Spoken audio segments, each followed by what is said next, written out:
Are you sitting comfortably? Then we'll begin.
January 2026. Welcome to Ukraine Update.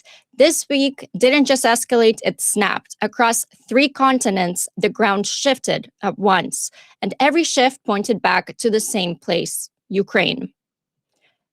A foreign regime collapsed overnight. A world leader was taken into custody. A meeting in Florida triggered a geopolitical chain reaction. A false flag unraveled in real time. The largest drone attacks of the entire war hit Ukrainian cities.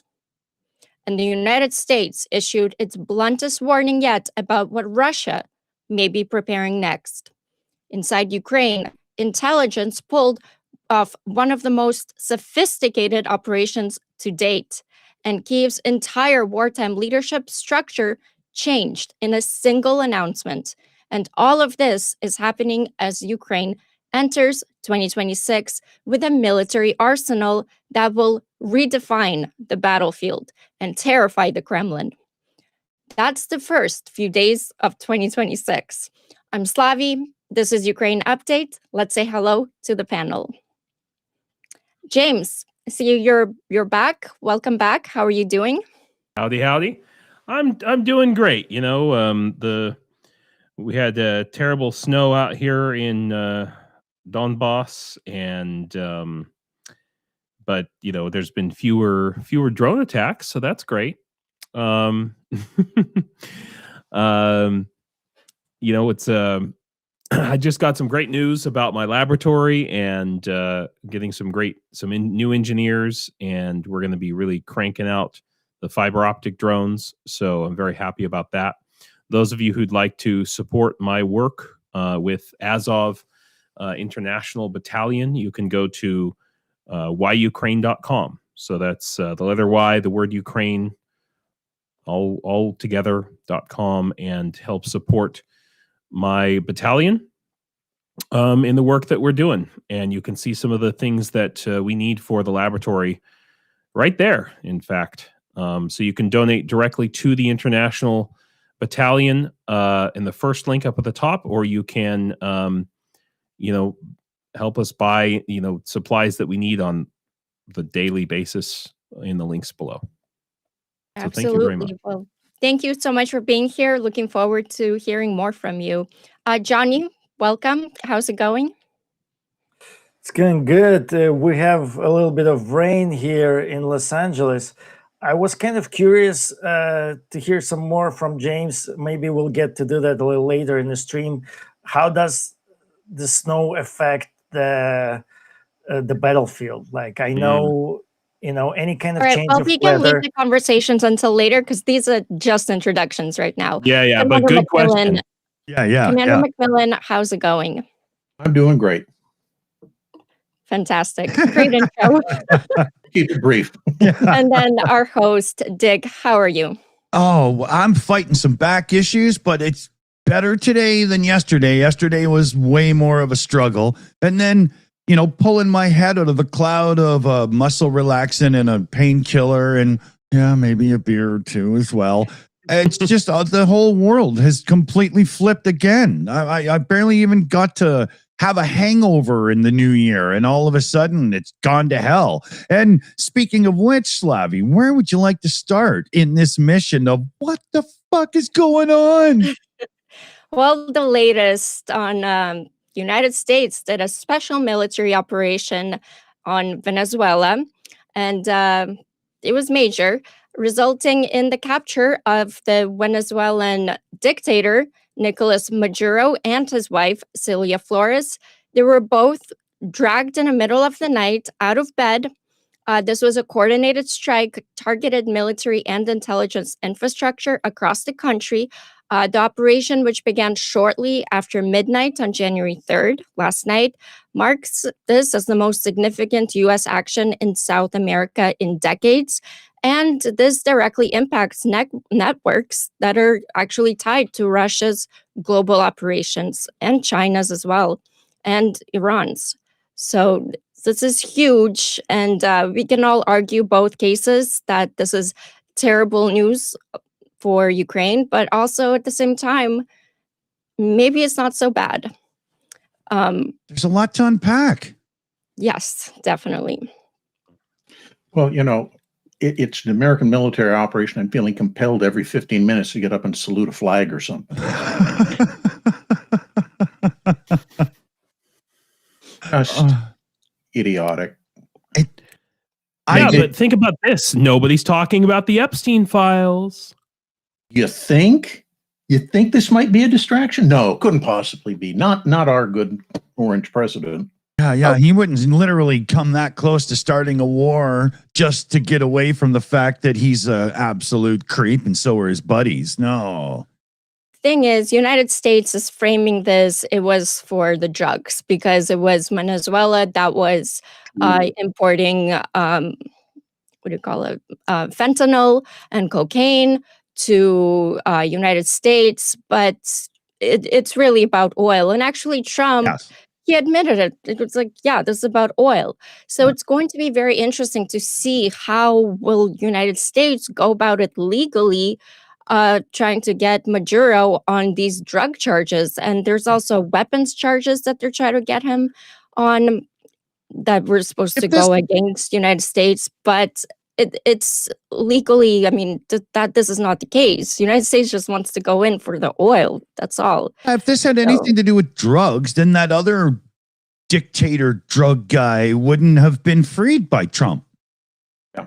Exactly. This was a couple of weeks ago. Yeah. Well, the real question is, what lawyers are they going to use to prosecute this when they just had over 2,000 of the Justice Department lawyers quit?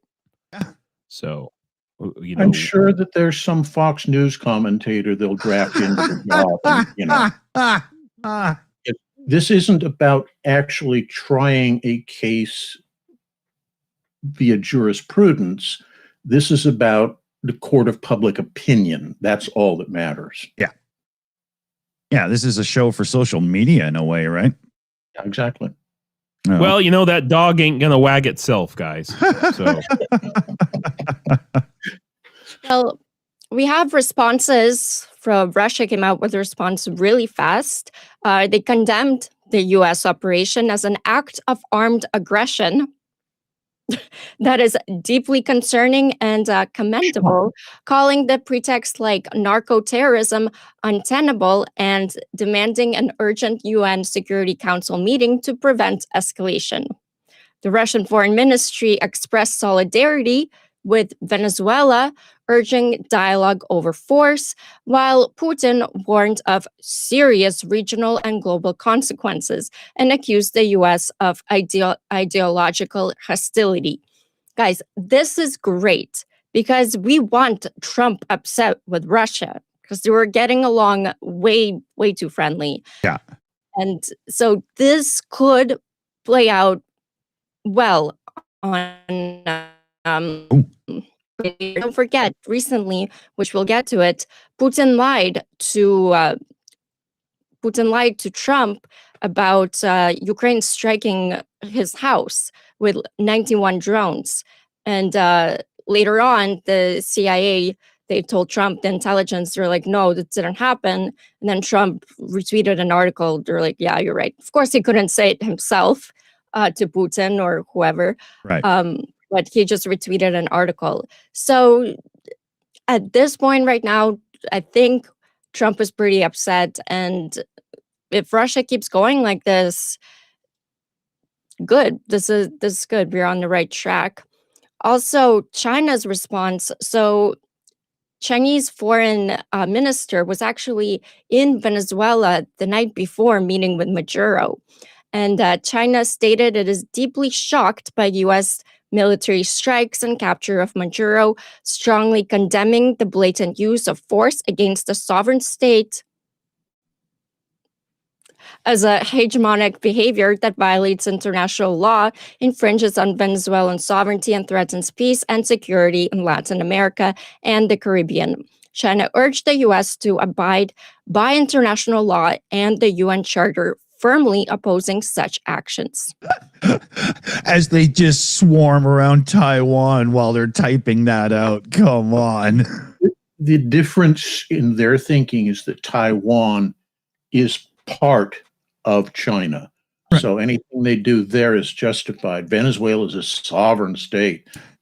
Taiwan is not sovereign. It's a breakaway republic. Yeah, or the whatever. same way Putin considers Ukraine, you know. Yeah, exactly. But it's the Volvo calling the bread truck square, though. Indeed. So we also have Ukraine's response. Ukraine expressed full support for the U.S. operation, with the foreign minister stating it defends nations' right to live free from dictatorship, oppression, and human rights violations, reiterating that it never recognized Maduro's legitimacy after disputed elections and violence against protesters. Ukraine calls for a UN response while backing U.S. actions against authoritarianism, viewing it as a blow to Russia's international network. Now, keep in mind, Ukraine is walking a thin line here. Ukraine needs to keep U.S. support, at least symbolically. So I think they're doing the right thing of how they also worded it as well, because they did say what comes next needs to be legally worked out. Also, specifically, Zelensky's comment, which is my favorite, commented on Maduro's capture, saying, "What can I say here? If this can be done to dictators like that, then the United States of America know what they should do next." Yeah. Hey. Yeah. That's great. Yeah. Yeah. If only. So Yes. there's also Russia's operation in Venezuela. Russia has been a key ally to Maduro, providing military support, advisors, economic aid, oil deals, and troop deployments to counter U.S. pressure. The capture disrupts these, potentially forcing the Russian withdrawal or confrontation, as Venezuelan Vice President Delcy Rodriguez fled to Russia. So he's in Russia as we speak. So this is very interesting. And this completely weakens Russia's Latin American influence, where Venezuela was a strategic foothold. Yeah. So Russia, they sold weapons to Venezuela. There was Venezuela let them do like dirty oil deals as well. So basically, Venezuela let Russia do these deals and fund Russia's war machine. That's why it was a key ally there as well. Right. Right. Which, where do you, I agree. There's angles in there that can be good for Ukraine. Yeah, it troubles me that Zelensky kind of applauded the operation because it has so many parallels to the Russian attack. You know, it's the might makes right justification, and that really But he's in a tight space, right? Because I totally get that. Don't get me wrong. Yeah. Here's my take on it. Watching those air attacks, okay, that's something I witness every day, multiple times a day, around me all the time, and I just feel so deeply for the people of Venezuela. I mean, to me, it's normal now. I actually have trouble sleeping without explosions, in fact. That ain't right. I wake up like, hey, I didn't hear any booms. What's going on? My windows aren't shaking. But real people shouldn't have to live that way. No way. And I just feel, whatever else you want to say about this, it's the people of Venezuela who are being affected. And I hate to see this. So whatever else, I just have these very deep feelings about that, Yeah. Absolutely. I mean, how could you not? I kind of feel like for Ukraine, the silver lining is Ukraine is not in the middle of this, and United States is kind of clashing with Russia over this right now. So it could be like a positive spin. Unfortunately, Zelensky has to walk a tightrope, and like Commander said, he had to be on the side of United States in this case, even though you cannot unilaterally say I'm for United States or I'm for Maduro. Kind of sadly, Russia is being very consistent here because their main goal is to portray United States as an evil country. And this is a perfect opportunity for them to use this, which they're doing brilliantly. Ever since Elon Musk and Trump destroyed USAID and Russia and China entered those free markets, they're going to use this opportunity with Venezuela to instill this notion further that United States is being an evil country that's destroying leadership around the world.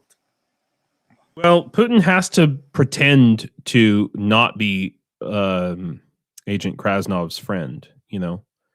That's the thing. They have to pretend to have a rivalry when in fact they're working towards the same goals, which is to divide up the world into 3 empires like 1984 and live out their 19th century imperialist dreams. So, Yeah, totally accurate statement. Agreed. Absolutely. Sorry to be a downer today, guys. God damn.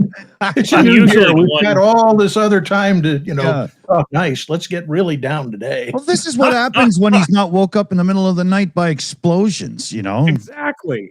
God. Actually, I had a great, I've been very nervous all week because I'm getting some new engineers. I just got some new engineers and I wasn't sure how it was going to happen. I wasn't sure. It's all just came together literally minutes before our stream. And I'm so excited right now. And I sent all the engineers a message right before we started. And I said, your training begins at the crack of noon. And so I'm, things are rocking and rolling here. Things are good on my end. I have no reason to be the Debbie Downer. So Cool. Yeah. Slavy, do you want to should we go to the next thing? Should we do a little dive into what James has got going on? I do have a couple of super chats. Oh, perfect. Yeah, there's one in a donor here as well. So let's switch over to applause mode. Yes. Thank you so much, Papa Dutch, sending a super chat saying, my budget is so screwed. It's for a good cause. Great cause. Good one, Papa Dutch. And another super chat saying, ahoy to Commander Mac from a first class AT. Nice. Yeah, we got a direct donation over here on the Shills as well. Stephen Walsh came in with $26 direct, and I hope all Shills are doing well. Steve here is recuperating from frostbite and a broken shoulder. Oh, what a double punch, dude. Get well soon, buddy. Holy, that's tough. There must be a story in there somewhere. I've never heard of someone getting frostbite on their shoulder, though. Well, I think it's frostbite and a broken shoulder. So is that like separately? Yeah. I'm thinking maybe like a snowmobile accident, or something. It sounds awful. He says, I feel 2026 is going to be a wild ride, but at least we all got each other. Well said, buddy. Well said. He says, to all the great people around the world, especially the heroes, Slava Ukraine. Rome Slava. Well done, buddy. Great one, Steve. Thanks so much. Always great to have you around, buddy. Absolutely. And then we got a super chat in the thing as well here. It's Johnny Nedregard in with super chat. Hello, Shillers. Slava Ukraine. Heroam Slava. Heroam Slava. Thank you for the support, everybody. You know where it's going. It's going right to Assoff now because we got James sitting with us. Thank you. Thank you so much, you guys. I mean, you just have no idea how big of a difference it makes, because this is a thing a lot of people don't know, because the Azov is not a part of the regular Ukrainian armed forces. We're actually part of the National Guard of Ukraine. So we're basically like a beefed up police force, just slightly. We don't get any of that international funding that's coming in to the Ministry of Defense of Ukraine. It goes to the army. Okay, all of our stuff comes from like the Ministry of the Interior or something, and we're not funded like ICE or something. Even it's all donations, and most of it is coming from Ukrainians themselves. So any help that you can give is really just makes such a huge difference. Cool, indeed, man. Well said. Good. Let's see here. Okay, yeah, no, we're clear on our side. So yeah, thanks everybody. Thanks. All support is great support, and it's very much appreciated. Also, it'd be a good time to say, remember to hit the like buttons on the streams, hit the subscribe button if you're new around the streams, and hit the share button. Click over to Facebook or whatever service you're into these days and give a shout to say this is where you're hanging out because it's cool and it matters. It really helps the channels out a lot. It absolutely does. Kind of left my mind to say that because there's just so much happening. I know. But thank you so much. I know. I have the time I forget because I'm just such a squirrel chaser, right? But yeah. So I think it's also important, we've talked a bit about the whole Venezuela thing. I think it's also important to talk about what's going on with Iran right now, because that plays into this same equation quite heavily. It really does, Commander. We let's get to Iran then. Let's talk about it. Get all that. Yeah, I mean, like they say, follow the oil. So this, that's what we're doing. Well, mass protests have erupted across Iran, spreading from Tehran to dozens of provincial cities, driven by a collapsing economy, soaring inflation, and a currency in freefall. According to the Deutsche Welle, Iran entered 2026 facing a nationwide demonstrations, shuttered shops, and a population struggling under inflation above 40%. Al Jazeera reported that the protests began after the Iranian rial plunged to a record low in late December, triggering 6 straight days of unrest and clashes with security forces. these protests are not isolated. They represent the most serious internal crisis Iran has faced since the Woman Life Freedom uprising in 2022. And they come at the worst possible moment for Russia, which, don't forget, Russia and Iran are allies, because Russia depends heavily on Iran for drones, missiles, and sanctions-busting trade. The protests are horrific. Some of the videos, I mean, the mullahs regime, I think they started shooting at the protesters. That's Oh yeah, no, vicious. there have been open gun battles in the streets, because what's happening is the protesters will have government forces show up to try to shut them down. They'll start shooting at the crowd. The crowd then storms, beats the crap out of the security forces, steals their weapons, and now they're turning those weapons against the government. It's worth at this moment taking a moment to talk about Iran's security forces arrangements, because that potentially leads to where this may be headed in the end. You've got the Artesh, which is the conventional military, what we would think of as the Army, Air Force, Navy. You then have the Passandaran, or the Iranian Revolutionary Guard Corps. They are entirely separate from the Artesh, and there's a lot of rivalry between the two organizations for allocation of funding. So the Revolutionary Guards have tank units, just like the Army does. So you've got two effectively duplicate organizations. Mm-hmm. Then there's a third organization called the Basij, who are effectively the provincial militia. Technically, they're under the control of the IRGC, but they're also kind of their own thing, because their leadership are appointed from their low-level, the towns and villages that they hail from.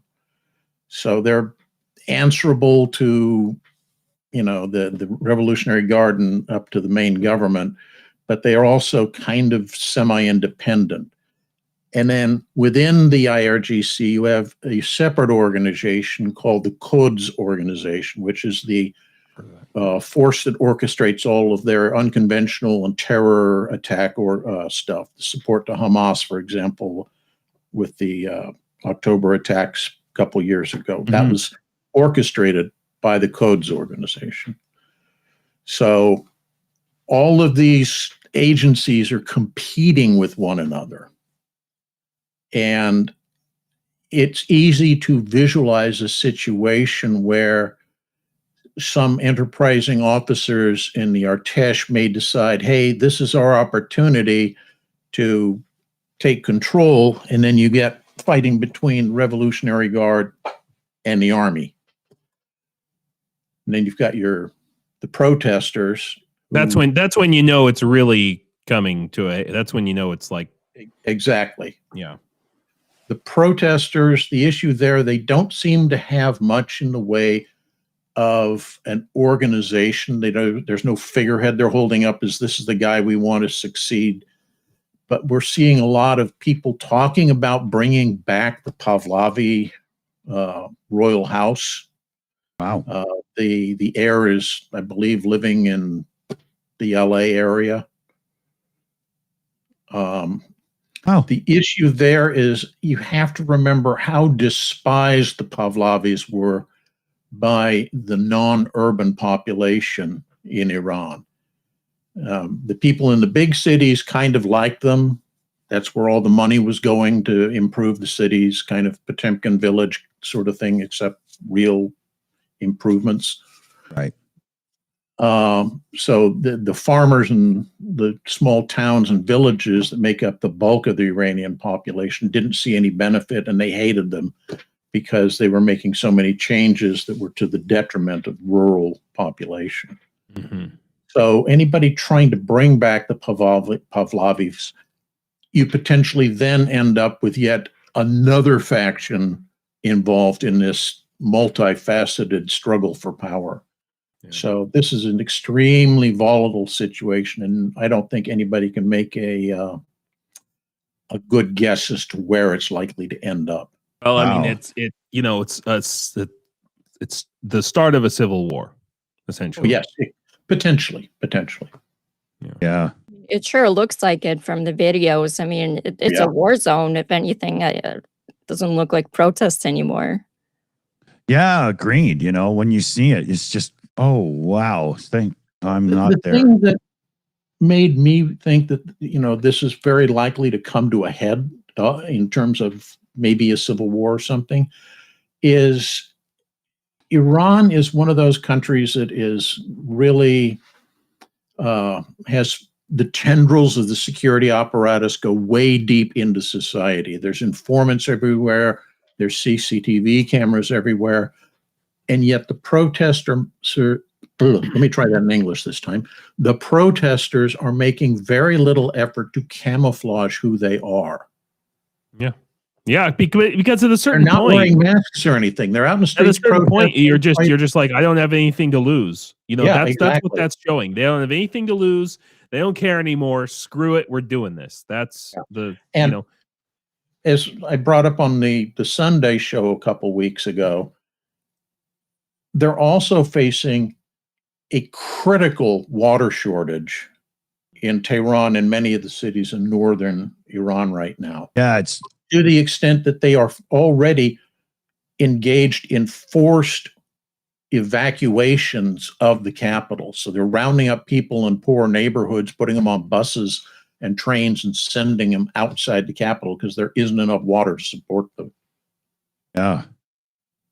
That's only going to escalate tensions and all the stuff. You put it all together and you're just waiting for the match to touch the wick.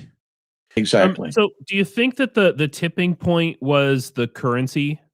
That appears to be the case. And apparently, because some people have leaked this, there was an internal memo within the government to the banking industry saying, you need to start taking steps now to safeguard all your information. Wow. So be prepared to have not just the banks shut down, but the banks actually seized by the mob. So you need to duplicate all your files, secure all your currency electronically, evacuate that which you can to safer areas, i.e. out of the country potentially, that sort of thing. That's effectively the government saying, "Oh shit, we're fucked." Yeah, it's over. Here's my friend. Succinct way of putting it, yes, we're fucked. Yeah. Wow, that's amazing. And somebody said 40% inflation. To make sure you understand that, that's like 40% inflation per month. Whoa. That's not annually, that's per month. In the past couple of months, it's gone up that high. Wow, that's enough to break all the poor levels. The prices have risen like by 72%, like just recently. Wow. So Yeah, particularly 40% things like inflation, that groceries. all adds up. Yeah. Putin's got to be looking at this going, I mean, because that's going to be the breaking point, right? For Russia as well is, when the people, what Ukrainians often tell me is Russia will lose when their refrigerators defeat their televisions. I've probably said that before. That's a very good analogy. Yes. Yeah. And it's the same kind of a thing, like when you're pushed down only into that survival mode, further down the Maslow's hierarchy, and then someone takes your bread away. I can either starve or I can go beat the crap out of the soldier on the street corner. Yeah. Yeah, that's gonna end badly no matter what, Yeah. Wow. Right. So I see this as a good thing for Ukraine potentially. Iran is an enemy of Ukraine. They openly support Russia with weapons. All the Shahid drones that are flying nightly into Ukraine are Iranian. Ukraine is suffering immensely because of what Iran is doing, because of their technology, their support of Russia. So this, of course, it's too early to say anything about what's happening. And Iran had these things before, like Slavi said, in 2022, they had this huge protest. This is just another one. And Iran kind of proved over the years that they're very resilient. They can withstand a lot of like bad economy, disconnect from the global economy. But hopefully this feels a little different, I think. And this could be a major shift. Russia is losing a hold of Venezuela. And if they're going to be losing a hold of Iran, that may be significant for Ukraine. And plus, I don't know if you guys heard it, but Trump said that he wants to get involved if they kill civilians. Like if Iran kills civilians, he's going to get involved. Yeah, That's past tense. I don't know if we have to take his word seriously at this point. After they killed civilians, he didn't do anything, so it's still his words. That's the thing with Trump. You never know if he's going to follow through on anything he comes out of his yapper, right? Don't forget the operation earlier in 2025 when the United States hit Iran for their nuclear weapons, which weren't even there. Yeah. So, and that did kind of come out of nowhere. Yeah. It's unpredictable. Also, when we say Iran, we don't mean Iranian people. We mean the IRGC. Yeah. I just want to make that correction and make that absolutely clear. We're not. And the highest praise for the Iranian people and what they're doing, and the highest support for them. And I hope that if you look at Iran before the 79 revolution, they were very westernized. It was reminiscent in a lot of ways to the way Turkey was pre-Erdogan. So it was, a high point of freedom in the region, so to speak. Yeah. And then the revolution occurs, boom. And I feel dirty saying high point of freedom because of the Pahlavi excesses, but, all things considered, the way the country was being run, it was a modern, secularized quasi-democracy, I think is the best way to put it. Yeah. Well, I think of this as a continuation in many ways of the protesting back from 2022, 23. Absolutely. I mean, it just sort of died down and now it's just picked up. The difference is that it was ideological before. In other words, freedom as an idea that you want, which is great. But now it's a, there's a lot of people don't really care about that as long as they have food on their table. And now it's gotten that next layer of society that normally doesn't care about whether or not they're free or whatever. Yeah. So that's it. I just fear that it's going to turn into, because of these different armed forces within, like Commander, like you were saying, that's going to break down into, years and years of warlordism, and because so much of Iran has been, carved up by these different, essentially feudal. It's like a feudal system within Iran, and also I think Russia in many ways used Iran as a model for what they have done now to avoid sanctions and how to structure their economy, and to survive under sanctions. And now I think that Putin can see the limit of that as well. Who was it that said, if you really want to destroy a country, destroy their currency, debase their currency, and that's essentially what was the tipping point. I mean, there are obviously lots of other factors. In the case of like Turkey's had a terrible time with inflation and things, but they don't have the same sort of accumulation of factors that Iran has. So yeah, I just We could do an entire 2-hour show on Turkey. Oh yeah. I just don't want to. I could I don't spin wanna this see- globe behind me here, and we could just tap on it, and that would be a show. That's really how it's going right now in the world. Dive. Exactly. I just hope that Iran doesn't become another Syria. You know, Yeah, absolutely. because the misery, human misery in God. Syria plus is years of terrible. war. Because there might be a lot of people in Iran who do support freedom and westernization and things, but then there's a lot of people who don't, and those factions, and then there's factions within those factions. You know, it could be a bad time for a long time. Indeed. Absolutely. And I sure hope not. I do have a couple of super chats coming in. And also, I do want to get into news about Ukraine because Ukraine had some extraordinary news Yeah. this week, and I really don't want Venezuela to overshadow it. And we do have questions coming in about the news. So, Please, Bobby, go for it. and then we'll get to talking about James's thing. I promise. Let's Yeah, just yeah. get into Ukraine first. Mhm. We do have a super chat coming in from Papa Dutch saying, can your groups form supporting infrastructure such as repair shops for vehicles, trucks, and all that can be salvaged for parts? Good James? words. I think it was a question for James. Oh, wait, sorry. Say again. I was reading the chat. What can be salvaged for parts? Can your groups form supporting infrastructure such as repair shops for vehicles, trucks, and all that can be salvaged for parts?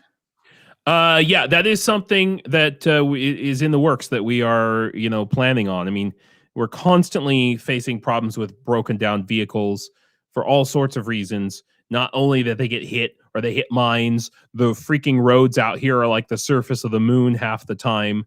We have vehicles that go to and from the position, but we also have logistic vehicles that are in the, backline. Sometimes they're getting hit. And so vehicle repair is a constant. Actually, Monday is going to be a vehicle repair day for me. We just got a vehicle donated that has to be inspected. Brit, the Ukraine mission. Yeah, he's in the chat, brother. He's in the chat. So I guess I can just say it. So I'll just tell you. So Brit got a vehicle donated to him. And he has been outside of Ukraine for a little bit, and so he let me use it for a while. But now, because of the snow and the ice, it was parked on the street, and somebody hit it.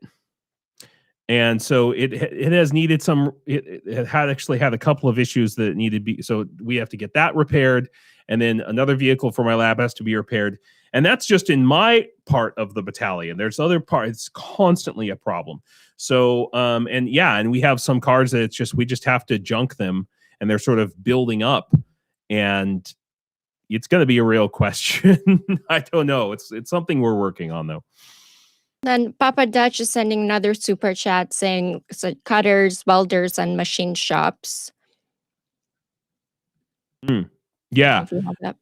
Yeah. Also, next super chat is, it seems to me Ukraine are experts at repurposing materials if they have the tools. Yeah. It's true. Ukrainians are very purposeful, especially when your life depends on it.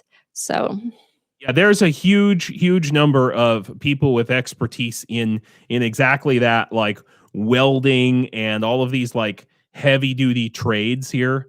My father-in-law worked for the gas company, and so he's like a welder and a tradesman, built his own house, out of bricks.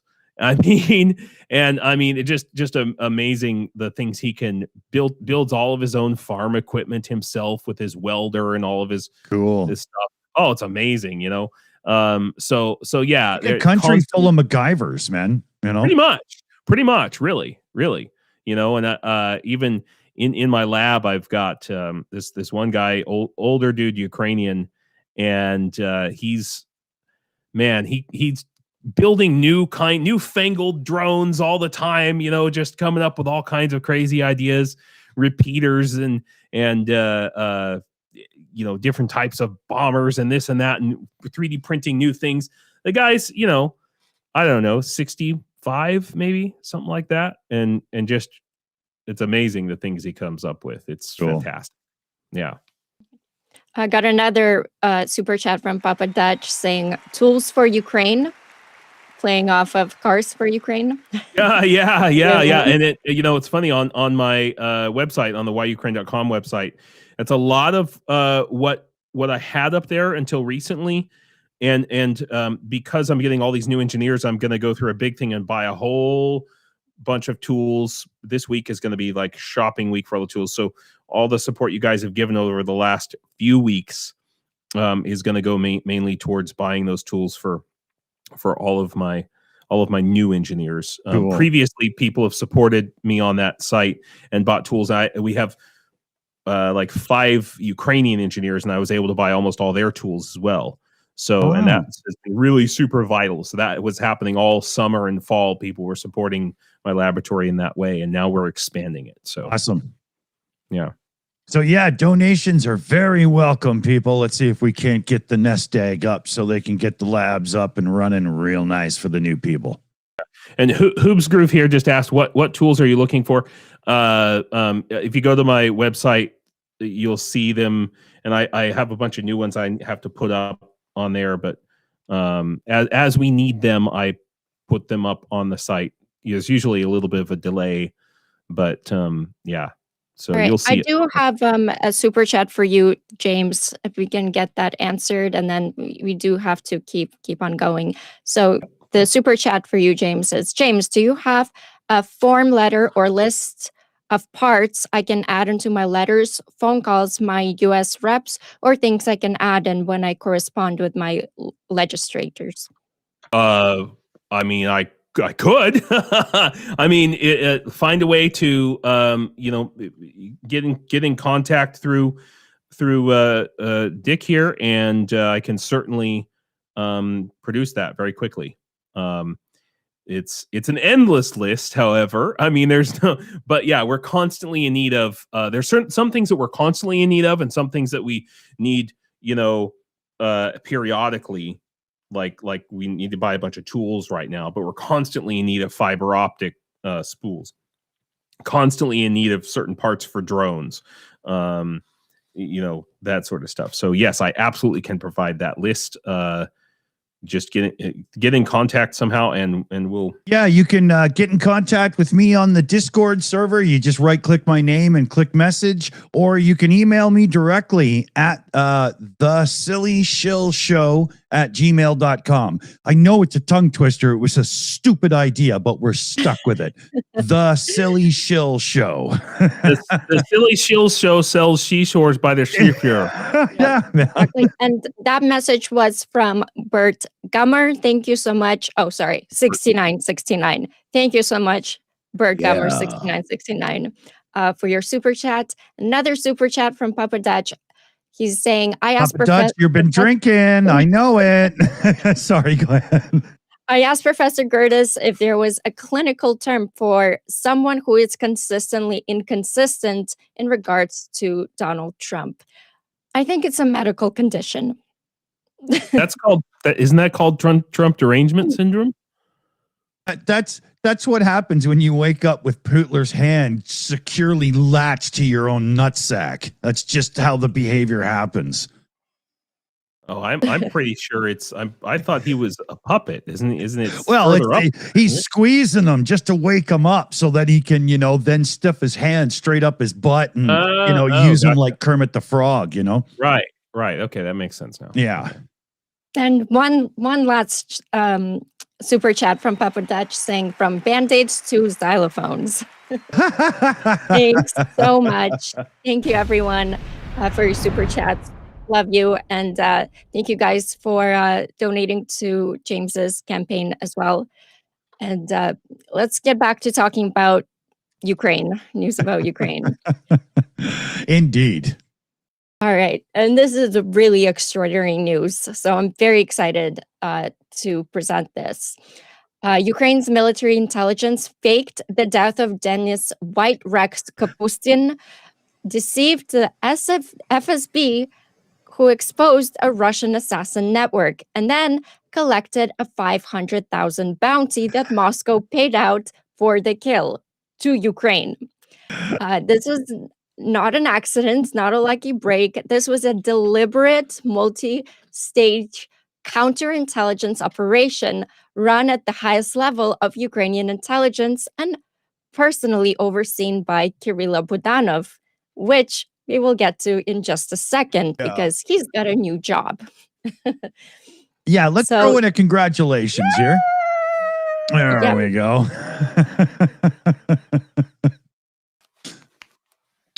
So this I love is it. pretty awesome. I mean, only Ukrainians can pull something like this. They pretended that this really a guy that defected from Russia was now working for Ukraine, and Russia put a bounty on his head for $500,000. Then there was another guy who Russia thought they were working, for Russia, and they faked Kapustin's death and then collected the money for Ukraine. And now Ukraine's going to use that money to defend from Russia. That's hilarious. I love it. I absolutely love it. Yeah, and so somebody said is Johnny Nedregard said it's Budanov's goodbye op. Well said. Mm-hmm. Oh, but that's some really cool stuff. Like, that's a nice little test of your covertness and your sneakiness, and you get rewarded with $500,000. Yeah, so an FSB believed it, and then they paid the bounty on top of that, and then there was footage of this staged attack. It was a drone attack. Kremlin or FSB passed it as authentic, and then they transferred the 500,000 payment to the assassin, who was at that point fully under the HOR supervision, Ukraine's intelligence. And it was amazing. And then the big reveal was on January 1st, when this guy, Kapustin, appeared alive, speaking directly to Budanov on Zoom. Imagine how much the FSB is shitting their pants. Amazing. Yeah, it's amazing. Yeah. I also, I noticed how, like this is like cute or something, but it has like a lot of impact in Russian circles, because I have a lot of Russian friends on social media that I follow, and they follow me, and they were devastated of the news of Kapustin's death. And things like this, they really affect Russians. So Russians, they pay attention to something like this. And a lot of Russians, they're kind of like in between. They don't know who they should support. Should they support Ukraine? Should they support Russia? Should they support like the new Russia that's going to be after this Russia is going to get destroyed? And these kind of news, they push a lot of Russians over the edge, where they are kind of looking ahead, and they're like, we're done with this moronic government. They're trying to kill heroes. Kapustin is a Russian guy. He's fighting supposedly for the future free and democratic Russia. And it mobilizes a lot of Russians in their minds. And this kind of funny operation to us, it can have major impacts on the Russians, of them thinking ahead, thinking in the future, and kind of mobilizing behind Ukraine. Getting them to think ahead and think about the future is a real challenge, I would say. Seems it. Well, this Kapustin guy is also, like, for Ukraine, he's very valuable because not only was he a defector, he hated Russia, and he was fighting in the Russian volunteer corps who are fighting on Ukraine's side, who are Russians who are fighting for Ukraine. So those guys are called true Russian. I really are the only Russians I like. If you want to watch a Russian panic, ask them, where do you want to be in 5 years? Where do you see yourself in 5 years? Total panic. Yeah. Not on a nice toilet. Kapustin does not position himself as he hates Russia. He presents an alternative. He says, I love Russia. I just have a different vision of Russia. Right now, Russia is occupied by mafia Kremlin group. Yeah. Yeah. All right, It's pretty the next- interesting, though. Going back to Budanov, it's really a change in terms of putting Ukraine on so much more of a war footing. The whole mentality shift. And I mean, I don't know. Do you think it's like essentially putting Gur in charge of the government, or hold on, we didn't get to the news yet. So right. hold your horses. Don't push the horses. All right. Grab the reins. See what I did there? So now Budanov becomes Zelensky's new chief of staff. Zelensky appointed Kirill Budanov, Ukraine's legendary military intelligence chief, as his new chief of staff, replacing Yermak after a corruption scandal forced Yermak's resignation. So Zelensky made this announcement yesterday, and Zelensky officially named Budanov head of Ukraine's military intelligence as the new chief of staff. This came at a moment where Zelensky described as requiring greater focus on security issues, the development of the defense and security forces, and the diplomatic track. Budanov, don't forget, was trained by the CIA. He has deep ties to the United States, and what is being told that America really likes him. At least the intelligence community. He's very well respected. It's a bold move to show, like, we're taking corruption so seriously. We're bringing in the top spy to root this shit out. And that kind of, like, I see it as a strong statement as well. And Ukrainians really like him because he doesn't come from oligarchy. He was, just a regular guy. So he's a soldier. Yes, exactly. Not a regular guy, but like he doesn't come from that oligarch status like the previous, like Yermak did, which he was a multimillionaire producer of in the entertainment business and corruption, apparently. But this is a great move. Kirill, he's only 39 years old. He's been serving in Ukraine's military intelligence since 2020. He's the architect of dozens of covert operations inside Russia. This is the man Russia tried to assassinate multiple times and failed. Also tried to assassinate his wife. Tried to poison her. She was in the hospital. She did survive, thank God. But he kind of reminds me of, the film Taken. Oh, yeah. Yeah, after his wife got poisoned, everyone's like, they're dead men walking, these Russians, whoever was involved in that. Yeah, he's got a bit of like an action hero lead guy thing going on, like, So he's very like, he never shows any emotion. He's very like... Yeah. Have James, have you ever met Budanov, by the way? No, I wish. That's on my bucket list for sure. If you ever meet him, get me an autograph. I say that too.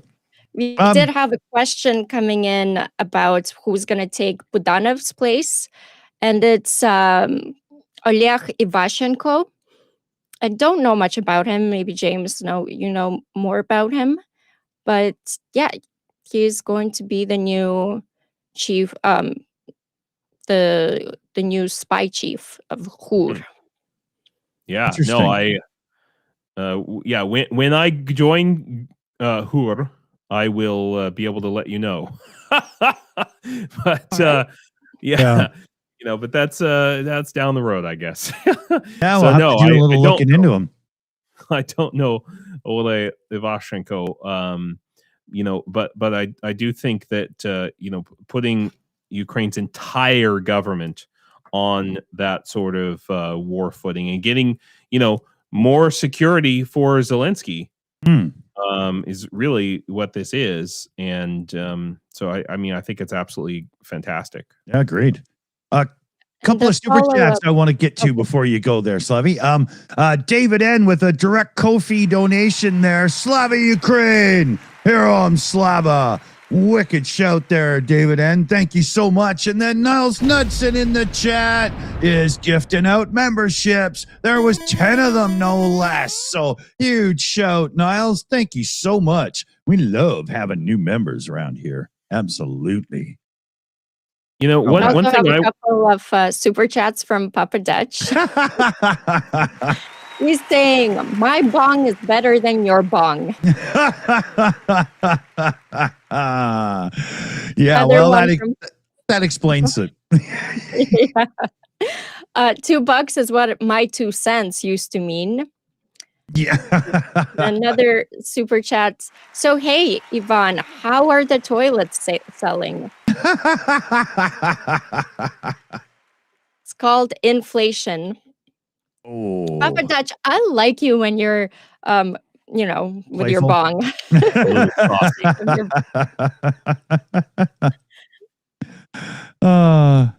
So All one thing I right. was about to bring up is, one thing me thinking about it as a soldier is how is this going to affect the army, the military, the National Guard?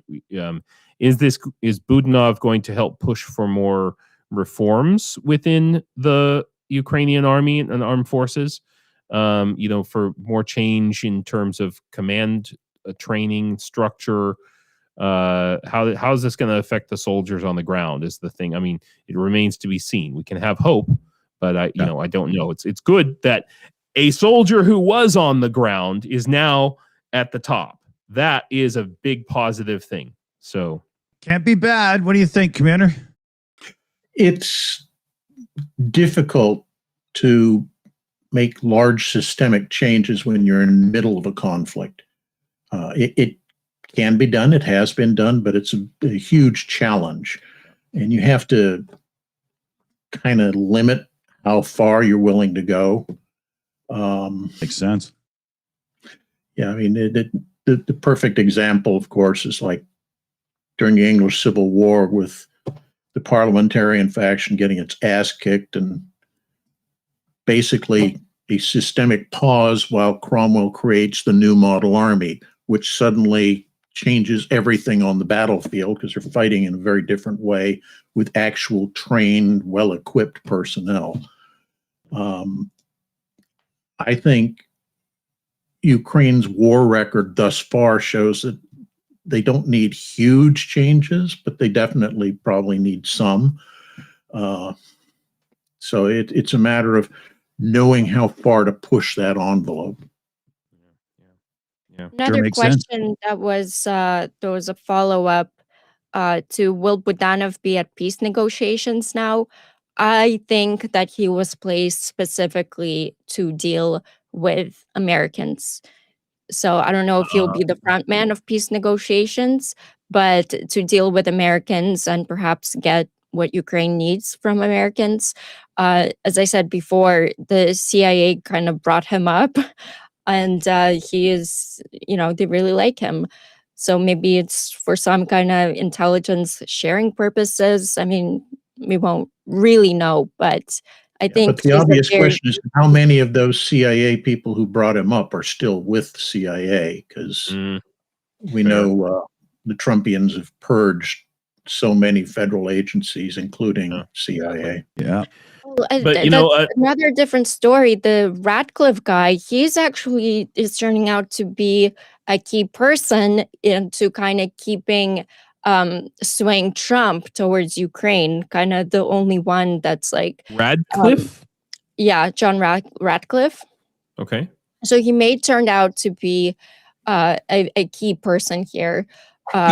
He's the only one who didn't go into the Heritage Foundation kind of direction, because there's CIA people, like this still like old establishment people who are very much pro-Ukraine. And then you have like the Heritage People Foundation, like Stephen and all those Nazis who are obviously conservative without being lunatic fringe. Yeah. That's interesting. Yeah. Fringe, all right. And someone in the chat earlier was saying that when Budanov was wounded, the U.S. flew him out to Walter Reed. I don't know when that happened or how long ago that was, but you know that is significant. Yes, you're right. He was in Walter Reed, getting his injuries looked after. So, and that was significant as well that that he still has influential friends in high places. Indeed. That off. Yeah. That's definitely a big clue of where Budanov stands in United States intelligence community, I guess. Yeah. Yeah. Wow. Man, so much crazy stuff happened this week, you guys. Oh my God. I know. It seems like only yesterday I was watching Zelensky roll his eyes as Trump was speaking. You know. When was that? Was that last week? Yeah, that was actually just last week. I actually had this on as my second story to talk about that, but since we were going such speed, I was like, let me get to the good stuff. Because how many times did we talk about Trump and Zelensky and all of that? The meeting did not go well. Trump talked, those spaces were priceless by Zelensky. Because Trump talked to Putin. Putin managed to manipulate Trump before the meeting and after. Kind of hours after the meeting, Russia is blaming Ukraine for sending 91 drones to Putin's house in Valdai. And Ukraine's like, of what? No. But this was a operation in motion, like from way before. This is Russia's false flag. They always do this. And Trump believed it because he came out and said, I'm really disappointed in Ukraine. They really don't want peace. Then the next day... Meanwhile, Putin's pummeling Ukraine. What the... Yeah. Then the next day, actually, this Radcliffe guy, he comes in and he still has Trump's ear. And that's when Trump overturned and he's posted the article that he saw at like New York Times saying that it was indeed a Russian false flag operation. So he didn't have the guts to say it himself, obviously, but at least there's that acknowledgement because he was really blaming Ukraine for not wanting peace and Putin really manipulated him. It was embarrassing. And I think the intelligence community, like this Radcliffe guy, like you're embarrassing yourself. Yeah. This we don't have any evidence that Ukraine did this. None. Yeah. You're going off by lie to you that wants you manipulated and wants you to look like a fool. You can only embarrass yourself if you have a sense of shame. It makes no sense because heretofore Ukraine has been very calculating in how they've employed their missile and drone strikes, hitting key infrastructure or hitting military targets. And to waste 91 drones attacking a dacha. Yeah. And there's perfectly fine refineries to hit. Yeah. Come on. It runs counter to everything that's gone before. It was purposely done to trick Trump in that regard because Trump would have done it in a personal, no, just get him kind of way. So, I mean, you know, Trump is one of the, decapitation strike great aficionados. Well, didn't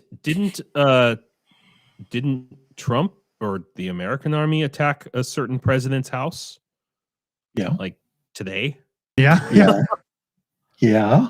So is that your point is literally hours ago, right? I mean, do as I say, not as I do, I guess. Yeah. Well, I think that the key thing there is the difference between a decapitation strike on an authoritarian regime has a good chance of producing useful results, because everything has to go up the hierarchy. People can't make decisions on their own. They have to get the blessing of the guy above them.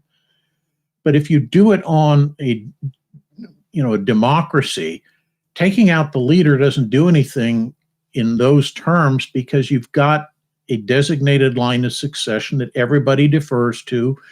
The chain of command works, and so all you've done is piss off the beehive. yeah, exactly. It's like when we attacked during the invasion of Iraq, and we dumped all those missiles on presidential palaces.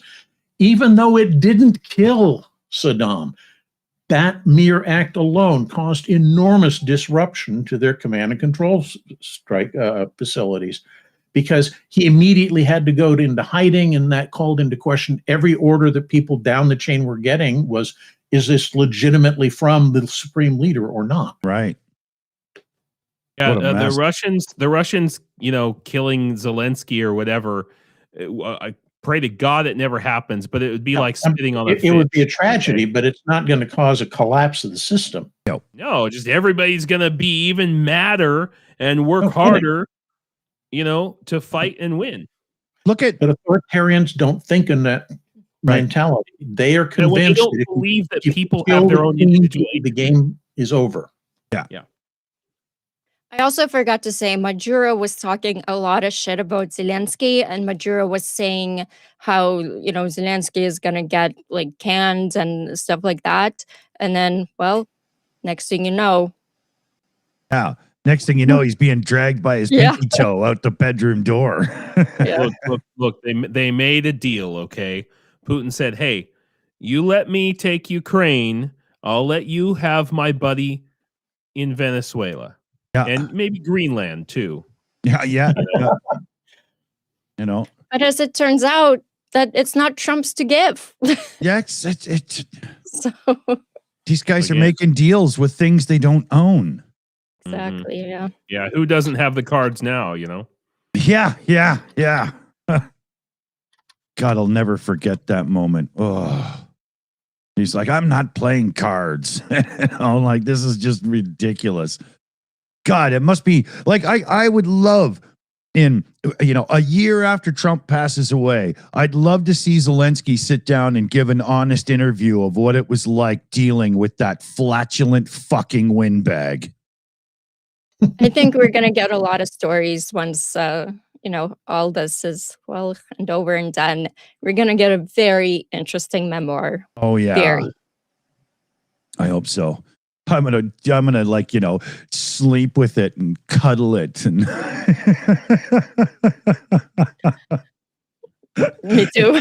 Yeah, it'll bring back our sanity, man. Yeah. So somebody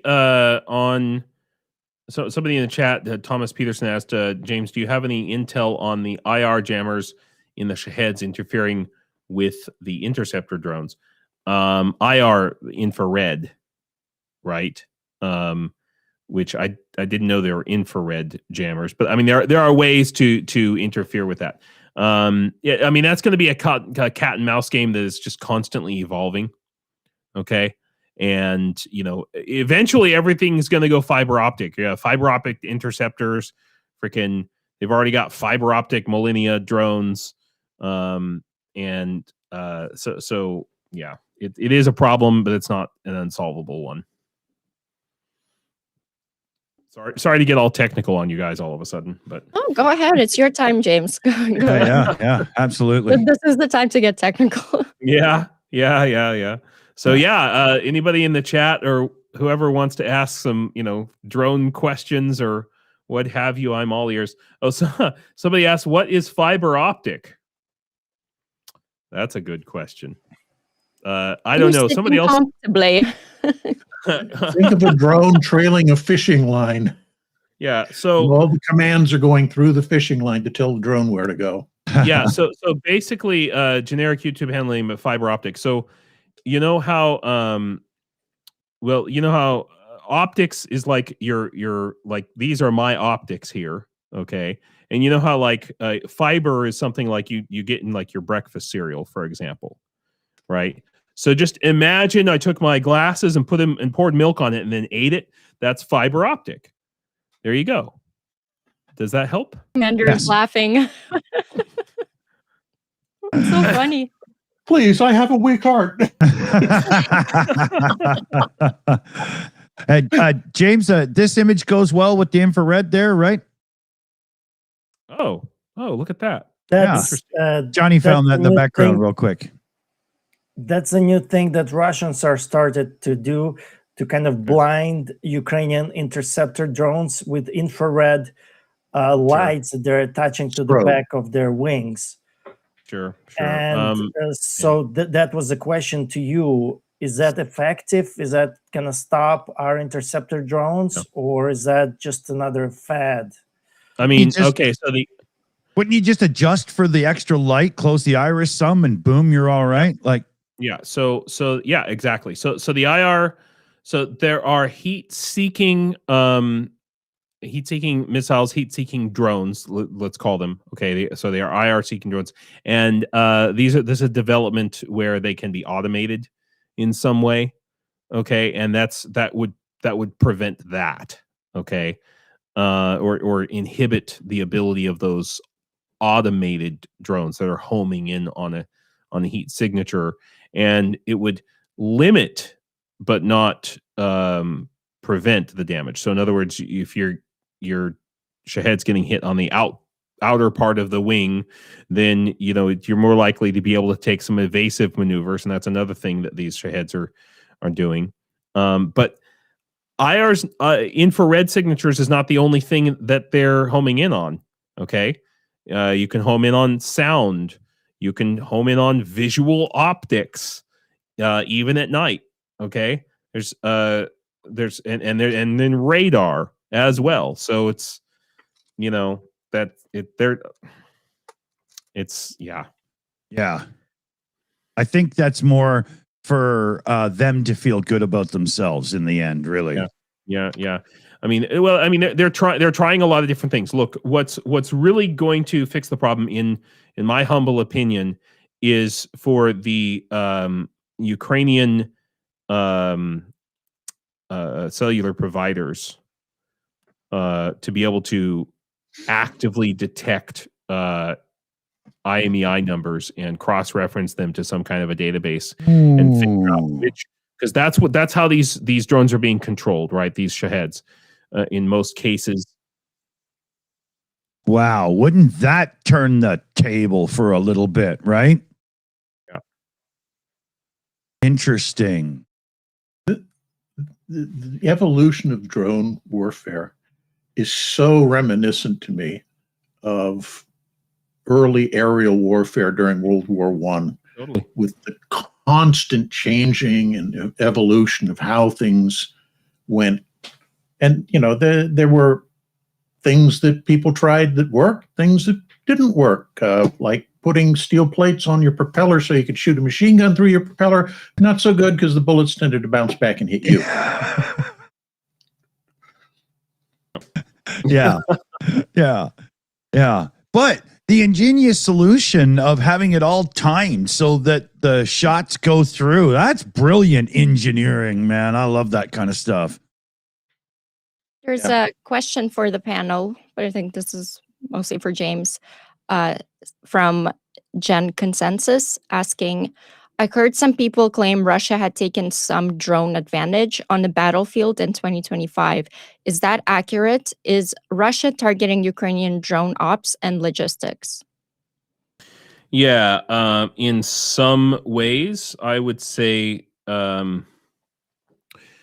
with regards to fiber optic, they have had an advantage over the past year in terms of mass manufacturing.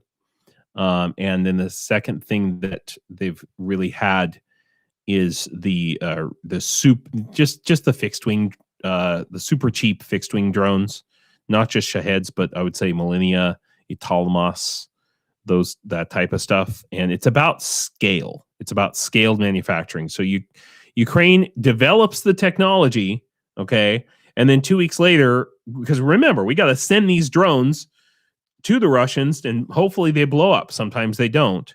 The Russians, if they don't blow up, They can take that and say, hey, guys, look at what Ukraine's doing. 2 weeks later, Russia has 1,000 of those damn things.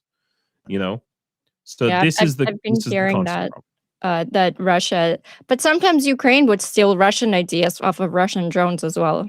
Absolutely. Like I Yeah. said, it's going back and forth, and I'm right in the thick of it. So you steal Russian ideas. Oh yeah. Oh no. The good ones. We get Russian drones. They come into the lab. We take a look at them and go, oh, they're using this. They're using that. Okay, we could do that. I see. Maybe some, or most of the time we say, oh my god, this is total crap. But every once in a while there's something. Yeah. Yep. Another question for the panel. The Ukrainian embassy in Norway told me donations can be made directly to commanders. Is that still the case? This is from Johnny Nedregard. Sorry. Yeah. I actually responded to that in chat as well. Because I saw that. Not to commanders per se, but to units, specific units. Right. And then the commander, here's a problem, right? This is a lesson in why tariffs are bad. Okay? And why tariffs are bad. Ukraine has tariffs between 15 and 30% on anything above $150 value. All right? It's ridiculous. Okay? It's terrible for Ukraine's economy, both import and exports. It's just awful. And so anything that you donate to Ukraine, again, over $150 in value, if you want it to go to help Ukraine, if you don't want the person receiving it to be charged a 30% tax or something on whatever it is, then you have to have a request letter from the commander or their designee, some officer or something in the battalion or unit that you're sending the stuff to. Okay. And that's the key. That's the thing.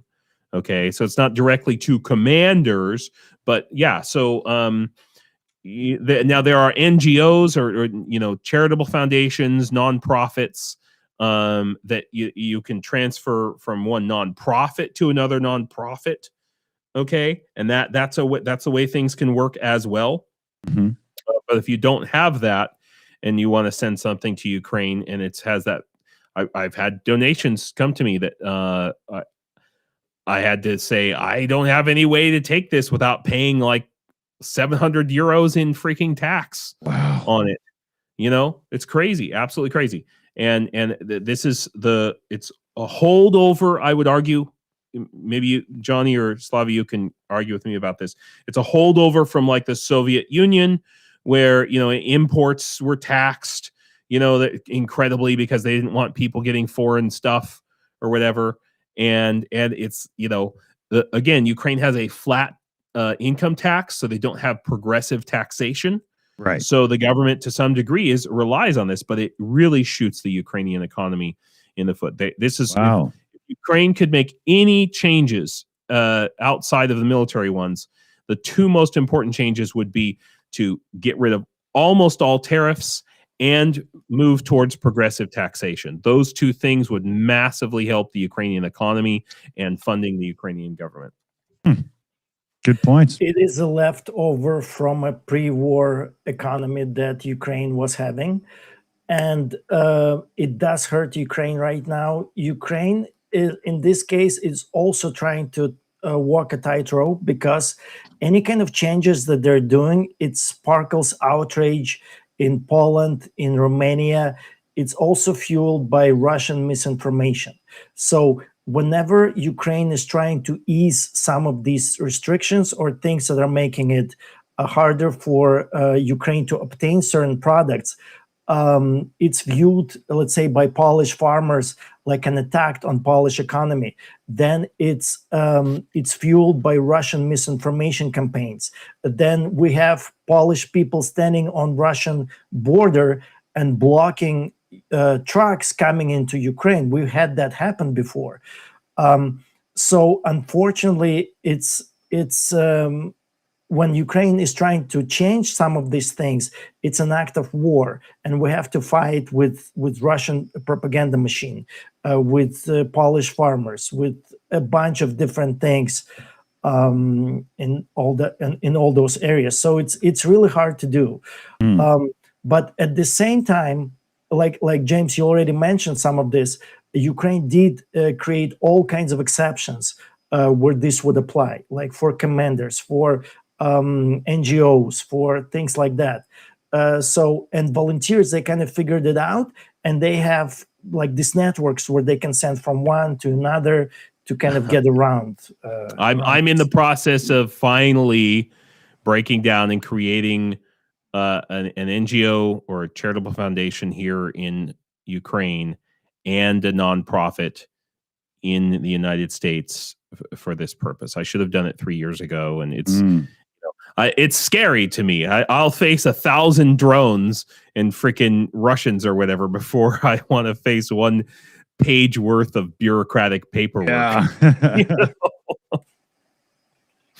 But it has to be done. It has to be done. We do have a couple of more questions. Sure. It Wasn't Me is asking the Shills, is your Yermak at the front line yet? I heard he said he'd go there next. I mean, maybe. Respect if he does. I mean, last time I heard he dipped instead. Yeah. I wouldn't hold my breath. Or he went to Israel. Yeah. Oh, really? Is that it? Wow. Yeah. Well, the other guy, Mirdic, he dipped and went to Israel. So I'm thinking Yermak went there as well. Well, maybe he meant the front line in Israel. Or Yermak has family in Miami. Maybe he's in the United States. Yeah, there's a front line there, I think. In Miami. Yeah, it's the line between those that look like they're made of leather and those that are just getting to that point, right? It's right on the beach, right? Right. Yep. He's right there along on the scooter with Dmitriev. Oh my gosh. Did you guys see the photo of Dmitriev riding the waves in Miami? This like Russian, I mean, you guys know Russia's economic guy, and he was just, using the United States as his backyard. Wow. Yeah. No, general consensus just said Greg Terry says he has to make customs declarations and insane paperwork and pay taxes on relief supplies he brings. This is the nightmare that I have avoided, but it's just inevitable. On my website on the whyukraine.com, that the donations on there go to 2 places. So the top part goes directly to my battalion's fund, which is operated by Azov One, which is the charitable foundation for Azov, and then the stuff further down, just to be very clear, that goes directly to me. To my American bank account, and I have Google Pay, and I basically go online and order the stuff that we need to the shops or Epicenter, which is like Home Depot here, when we need different tools and stuff. And there are limitations on that. Oh, if you want to show this is something I'm trying. Okay, I tried. I swear to God, you guys, I tried to find a Ukrainian producer for this merch, and I just couldn't because of the tariff issues that I just described. They don't do international shipping in the kind of way that I needed this. So this is it's a I designed these. It's very simple. If you want to get like a sticker for your laptop or to put on your car, if you want to have a poster to hang on your wall, a sweater, a t-shirt. Very simple. Just show everybody you support Ukraine, and that's the way to do it. The sweaters there. How cool you're gonna look in that. Like very cool. I definitely endorse the design. Cool. Yeah. Thank you. Yeah. The sweaters on the sleeve actually have the. That gray one is actually dope. The colors and the contrast. There's a bunch of different colors, and they actually have on the sleeve there. It has the Why Ukraine symbol, which is the tree of Gondor, surrounded by the compasses of NATO. Oh, cool. And the blue is the color of the EU flag, and it's in the circle of like the NATO the EU stars, but it's NATO symbols. I just wanted to mix everything up in there, and then so That's cool. Someone should make sweaters again. This is when the Maidan protests were happening. They spelled Ukraine with EU. Ukraine. Yeah. Nice. Yeah. So it's just a nice way to show your support and be able to walk around town and everybody can see where you stand. Basically, that's the cool. idea. Yeah, the front and the back, and the inside and the whole bit. So awesome. Yeah, I hope somebody buys them and likes them. And basically, 50% of the money goes to support my laboratory. That's how that works. So not too shabby. Cool. So I do have one more news article to do, and this is really important. U.S. and Ukrainian officials are issuing new warnings that Russia may be preparing a large-scale mass casualty attack targeting civilians following a series of record-breaking New Year drone and missile barrages across Ukraine. According to Ukrainian military reports, Russia opened 2026 with the largest aerial assault of the entire war, launching over 320 drones in just 48 hours. The attacks struck major cities, including Kyiv, Odessa, Kharkiv was in my hometown, was struck terribly, Volyn, Izmail, and Kavel.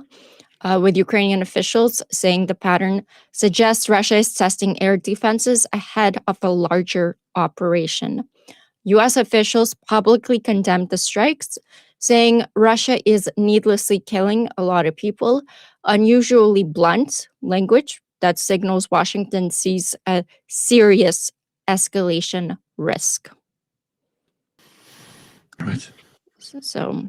one thing that I'd just like to say is those maps that you see of the incoming, the attacks and the shaheads and the missiles and things, what they don't show is that in the frontline towns, like, where I am within, let's say, 20 kilometers, 30 kilometers of like 25 miles, let's say, of the occupied territory of the front line.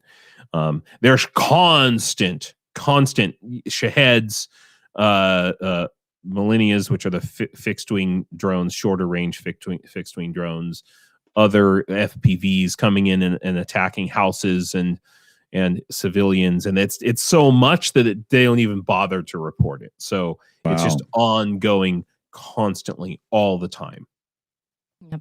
On New Year's Day, Russia hits Echo Park, a zoo around near Kharkiv, and they had lions there, birds, and they hit it. There quite a few dead animals. I don't think the lions were injured, but not dead, but a lot of like birds and stuff like that. Animals like got wiped out by It's awful. Russia's drones. And I mean, why are you hitting an echo park, a zoo? Yeah.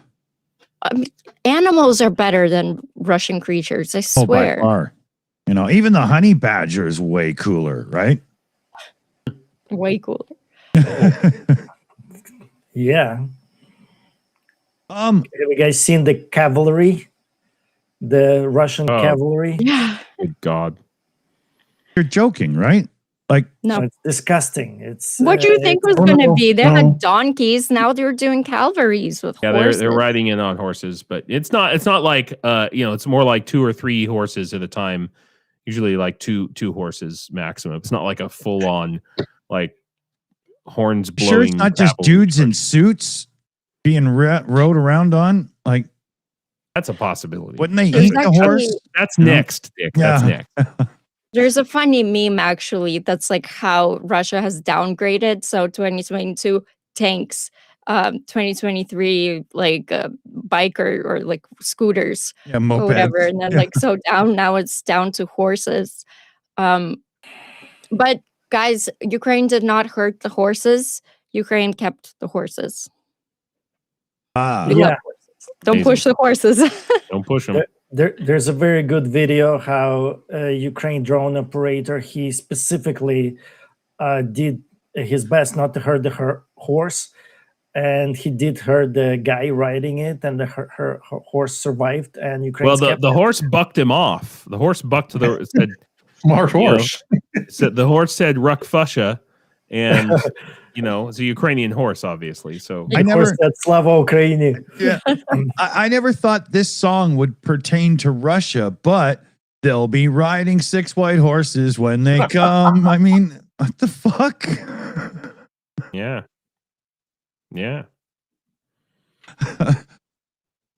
I just was not expecting that. Nope.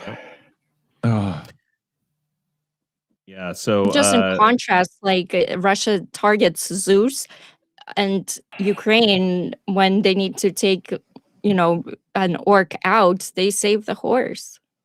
yeah. It attack a concept zoo. there. Who does that?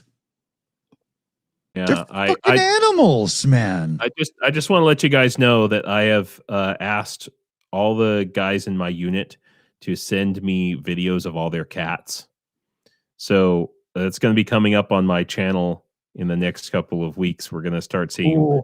So you're gonna have a lot of pussy on your channel. Is that what you're telling us?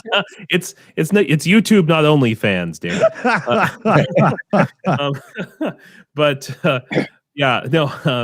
Because we almost every safe house except for mine. I because I live on a little bit higher floor, so I don't have freaking mice and rats coming in. But out in the blindages, out on the front line, we always have cats out there, especially in winter, because the mice just like everything we just have to stop fighting Russians for when the first cold hits. It's because we're fighting like the hordes of mice coming in, and it is a real like a health risk. And one of my friends was just mentioning like, I woke up with like a giant rat curled up on my hand.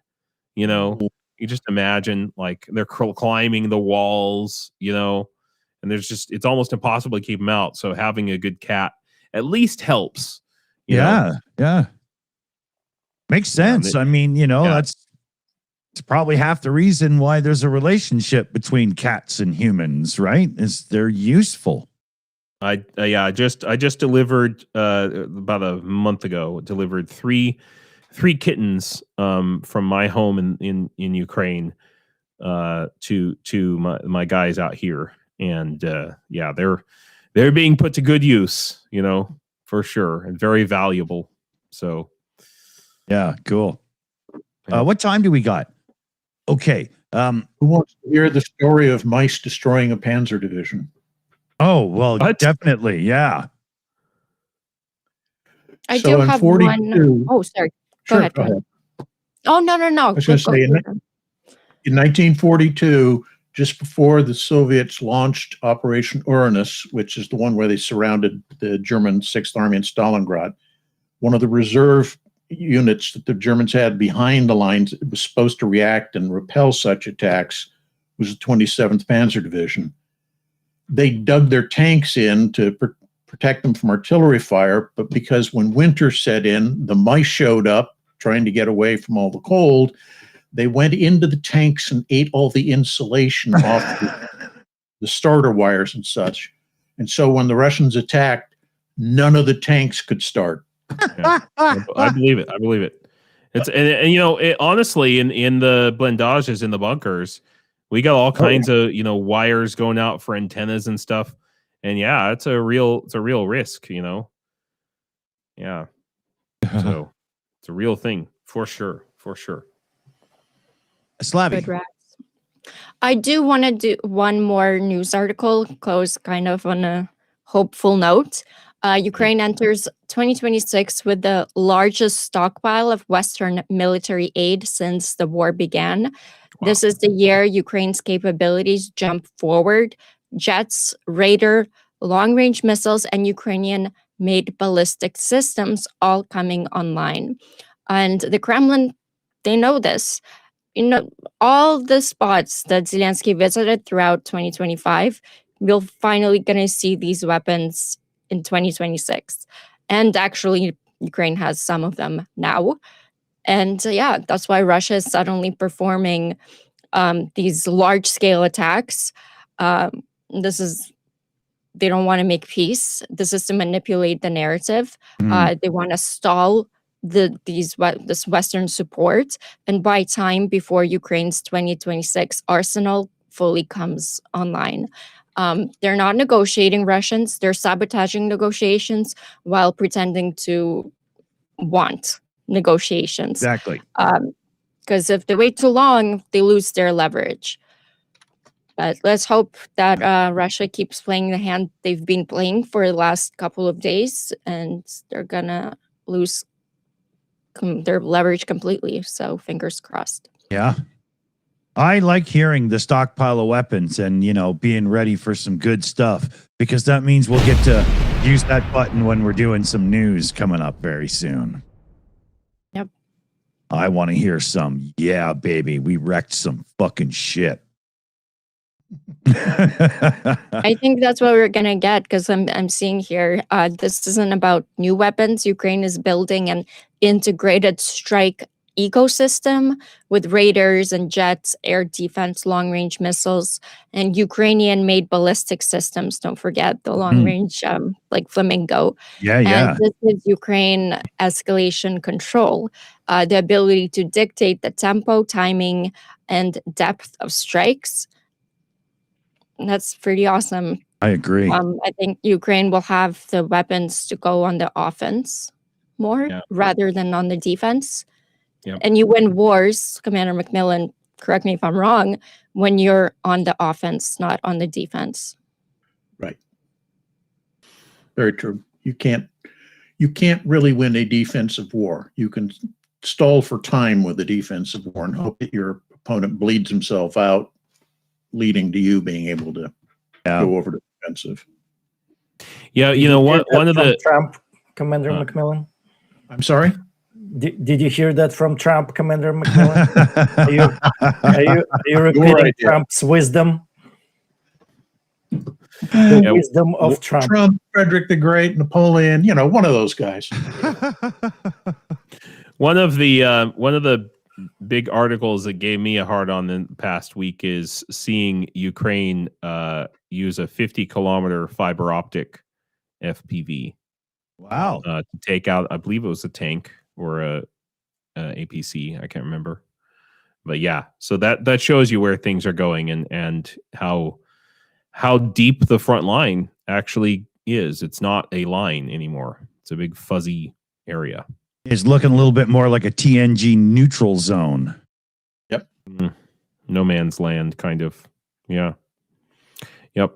And also, you know, the advances that are happening with, I think that Ukraine in general is a little bit ahead in terms of ground drones and specifically automated turrets. Okay. And that is, these automated turrets are out there for, I don't know how they resupply them, but automated or remote controlled turrets that are, defending a zone for like a month at a time. And just, just amazing. And that's really going to be when the ground drone, this 2026 is going to be the year of the ground drone, right? 2025 was the year of the fiber optic drone, and this is going to be the year of the ground drone, guys. I would say that 2025 also gets some credit as being a step up on naval drones as well. You know, there's some very successful operations there, you know? Yeah, it was really the big it's not as prolific, but there's been some step up in success. 24 was the big one for naval drones. Yeah. And then Just their recently, technology is maturing, I think. is the best Yeah. way. Ukraine sunk a submarine. Yeah. Like just even saying that like It was in port. Let's be honest here. Yeah. yeah, but Yeah. still So sunk it. 2025 or 2024 was the year of naval drones. Maybe 2027 will be the year of belly button drones. Micro drone swarms. Yeah, well, they're probably that actually, but yeah. Yeah. I think as this Read progresses, David Brin if you want to know about where drone warfare is likely to go. I'm looking forward to the the shrink factor. You know, once we get that next jump in battery tech where you can contain more power in a smaller space and not have the weight penalty of batteries and stuff. I can't wait to see what drones can become then. Yeah. So, a couple of people in the chat are asking about biodegradable fiber. Not a high Glass. priority. It's made of glass. Yeah. It's made of glass. It's literally meant to be buried in the ground and last forever. And in the ocean and last forever. There's fiber optic running all over this world, probably through your backyard, and you don't even know it. And it's going to be there forever. On the plus side, it's glass. So it's basically just rock. So biodegradable, no, but degradable in the sense that it can be broken and then it turns into sand eventually if you step on it enough. Yeah. After, a couple thousand Not years. terrible for environment like plastic. Well, I mean, yes and no. It's still a hazard to wildlife and stuff and whatnot while it's just hanging in trees and everything and so on. Well, I mean, I told you guys my time team plan, right? I've told you this, right?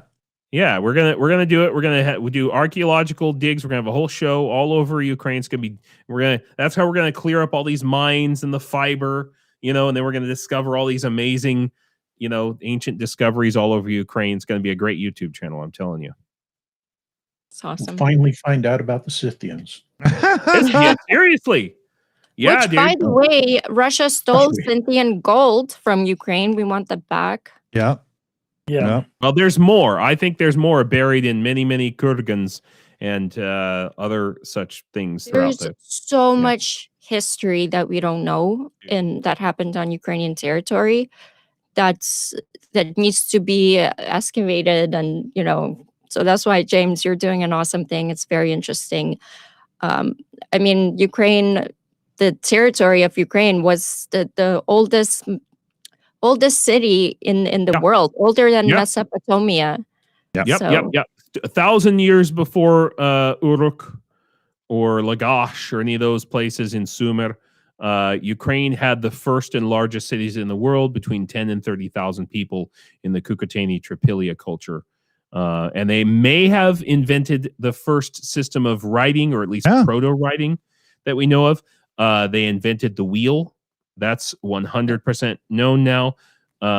Ukrainians did. It's kind of both sides of the Yamnaya culture. All right, don't get me started. The houses the Ukraine, those cities had Tripilia houses are awesome. Yeah, they were built in like systems and like these circles, and they would be comfortable to live in today, to be honest with you, and beautiful too. So they were painted, like, instead of being just plain white or brown or something, they were painted with all these crazy designs on the walls. And we know this because they built clay models of their houses. Yeah. And we know how they were constructed. It's just amazing stuff. Also, Dick, you should know that smoking cannabis was invented, and in fact, cannabis was first cultivated as a crop in Ukraine. Yeah. So if that doesn't tell you how smart these mofos are. Wait, Slavi, you didn't know this? Slavi's reaction. I'm going to blow everyone away. Oh my God. What? I had no idea. Yeah, the Yamnaya culture, which were on the eastern and southern side of the Dnipro, and they're actually they were the Proto-Indo-Europeans. So they are the culture from which all of our languages and 50% of our DNA are descended. And almost every single one of their graves, they're the ones who built the first kurgans, the hill mound things that were copied all over across Europe. And almost all of them, those graves contain cannabis. And one reason they think that what they were doing as part of the burial ritual is they would basically hotbox the room that they were doing the burial in. This is the first time hotbox has ever been used in an archaeological discussion. You're hearing it here first on the Shills. I worked on an archaeological dig on a Yamnaya 4000 BC archaeological dig on Hortitsia Island.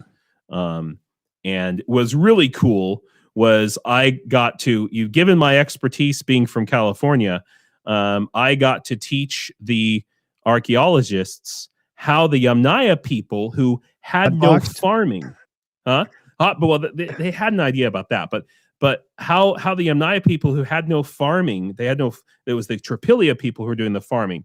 The Yamnaya were herdsmen, they had cows and sheep and all that.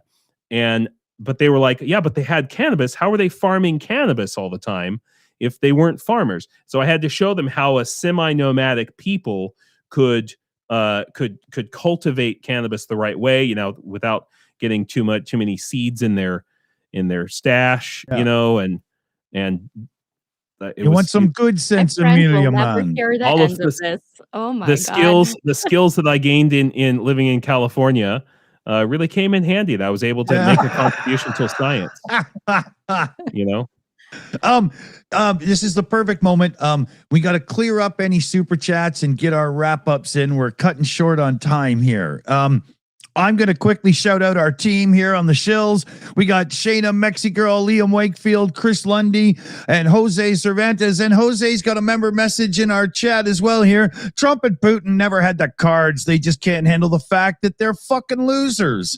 And I mean, they're playing card games with things they don't even own. So it's a good shout for sure. And I want to give a huge shout out to all the supporters on the channels around here listening and watching this show with us. We had Johnny Netregard, Niles Knudsen, Jose in over here. If I switch, we got David N, and we had Stephen Walsh as well. So huge thanks, everybody. I'll pass to Slavi here. All right. I have a couple of super chats from Papa Dutch. Thank you so much for sending them. And he's saying, in theory, you can drop a micro transporter that reports ground tremors, sounds, and even gas emissions. Ooh. Interesting. That's good. Next up, for telling if somebody farts or what? I guess. Do you have one of those, Dick? No, but I might be putting in an order. Great, you can live stream that. Yeah, everybody will watch that.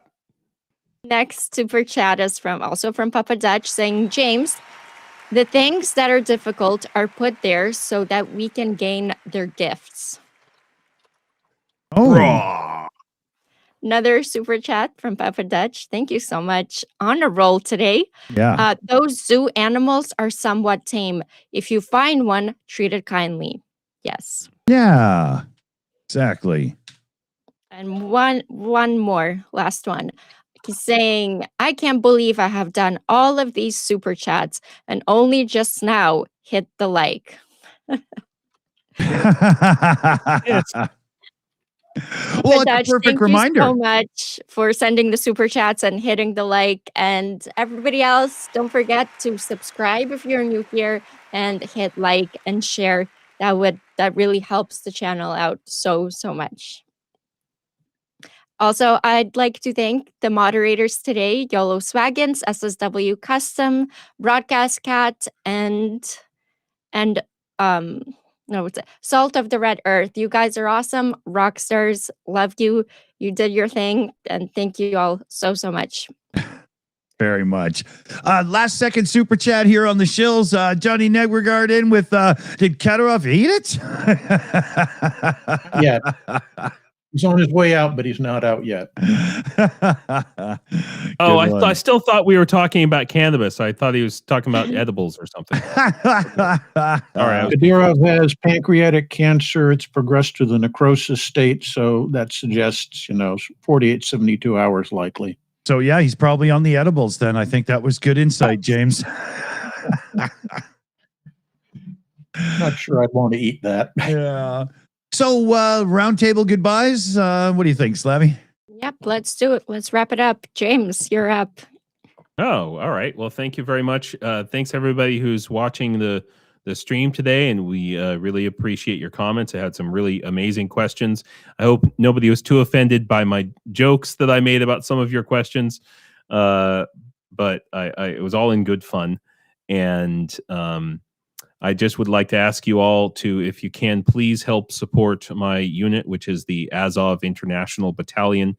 That's specifically, so it's 1st Azov Corps, 12th Special Purpose Brigade, 3rd International Battalion is the actual term. And so if you can go to whyukraine.com, every little bit helps. If you can't, then like, subscribe, share that website, share this live stream, and that will help a great deal as well.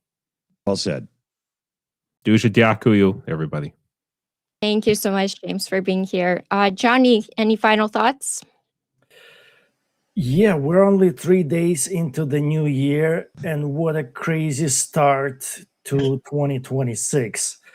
I'm just, I cannot even comprehend what this year will bring. But one thing is for sure, as long as you support Ukraine, you are on the winning team.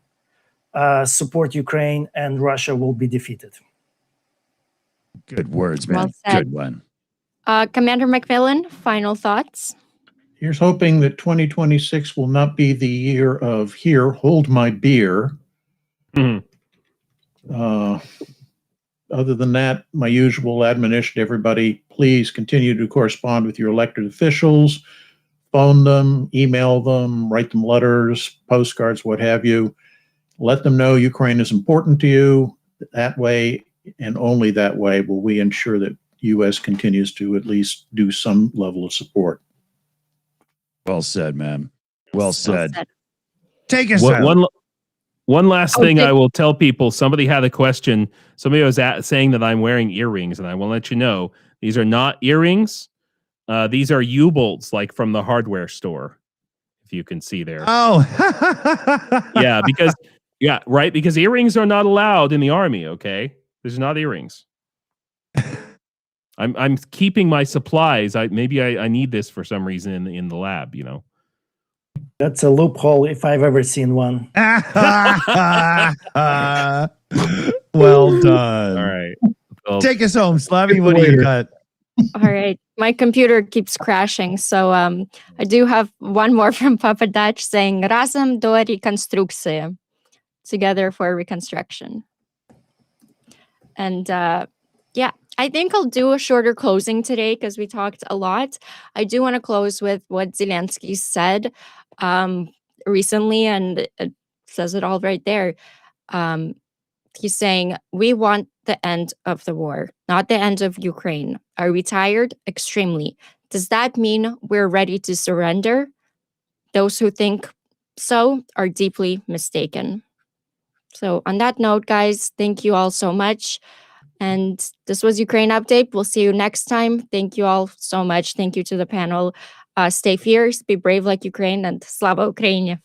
Heroes. Rome. Slava. Slava. See you soon, everybody.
Go home.